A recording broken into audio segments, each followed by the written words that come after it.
1469 से लेकर 1527 के बीच के एक आधुनिक युग के प्रसिद्ध विचारक लॉर्ड मैकियावेली, जिन्होंने कहा था कि एक पुत्र अपने पिता की हत्या को भूल सकता है परंतु पैतृक संपत्ति को नहीं। ऐसा नहीं है कि पैसा ज़रूरत से ज़्यादा ही बड़ा बन गया है, ऐसा भी नहीं है कि माँ बाप और परिवार की अहमियत कम हो गई है।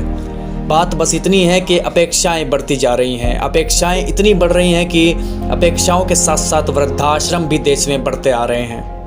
अपेक्षाएं इतनी बढ़ रही हैं कि रिश्तों में दूरियां भी बढ़ती जा रही हैं। क्या समय था वो दूरदर्शन का जब शक्तिमान को हम साथ बैठकर देखा करते थे, और आज क्या ज़माना आ गया है वेब सीरीज़ का जो यूथ को अकेले बैठकर देखनी पड़ रही है। It's a big difference.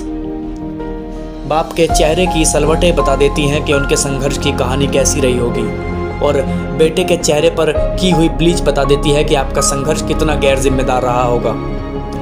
पैसा तो मरते दम तक आपको कमाना ही है। 500 का एक नोट अगर आपकी जेब से जाता है तो आप उसे दोबारा कमा सकते हैं, लेकिन माँ बाप का वो चेहरा आप दूसरी बार सिर्फ तस्वीरों में ही देख सकते हैं। इसलिए आप चाहे इस देश के हों या विदेश के हों या आप किसी भी कोने में हों, हमेशा जुड़े रहिए अपने माँ बाप के साथ, या फिर कोई ऐसा जिसने बुरे समय में आपकी सहायता की हो, क्योंकि हमें सिद्ध करना है कि मैकियावेली की संस्कृति चाहे कुछ भी रही हो, भारतीयों की संस्कृति कहती है कि हमारे यहाँ पिता की मृत्यु पैतृक संपत्ति से बढ़कर होती है, और हम हमेशा करते हैं अपने साथ आत्मन्याय।